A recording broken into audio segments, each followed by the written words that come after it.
Okay, starting now this video with slide 17, and we're gonna over with this video and the next one, we're gonna talk about two very important aspects of muscle function. That is first excitation contraction coupling, and that is how a excitation of a muscle cell leads to a contraction in muscle cell. And then the next video will be what's called a sliding filament theory, how the contraction actually happens. So here is a neuromuscular junction, and this should be very familiar to you. It's just a synapse, and the same things happen here when the action potential comes down to the synaptic knob. Voltage-gated calcium channels open up.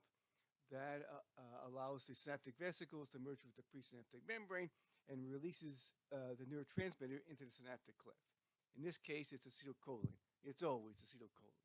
And in this case, the only difference between this synapse and the synapses we saw in the nervous system is that the motor end plate, the postsynaptic membrane, is muscle cell sarcolemma, not the submembrane of a nerve cell. Now here's slide 18, but remember, muscle cell is excitable tissue. It's identical to neurons in the way that action potentials are generated and conducting in exactly the same way. However, the muscle cell resting membrane potential is lower than that of nerve cells. It's minus 90 millivolts. And the greater potential that's produced when the synapse fires is called the end plate potential. And it is a greater potential that leads to the sarcolemma on the outside of the synapse, and on the outside of the synapse are voltage-gated sodium and potassium channels, and they are excited to threshold by the end plate potential, and that starts the action potential moving down the muscle cell membrane. And so excitation contraction coupling here is how the excitation of the sarcolemma leads to a muscle contraction. Okay, this is slide 19. The steps in excitation contraction coupling. You need to know these steps. Once the end plate potential is produced and the action potential is generated, it spreads over the surface of the muscle cell and enters T tubules. And this action potential therefore goes deep within the sarcoplasm. Then there are voltage-gated ion channels which open up calcium channels. Once the action potential gets down to the terminus cisternae of the sarcoplasmic reticulum, it opens up voltage-gated calcium channels. Calcium rushes out of the sarcoplasmic reticulum into the sarcoplasm.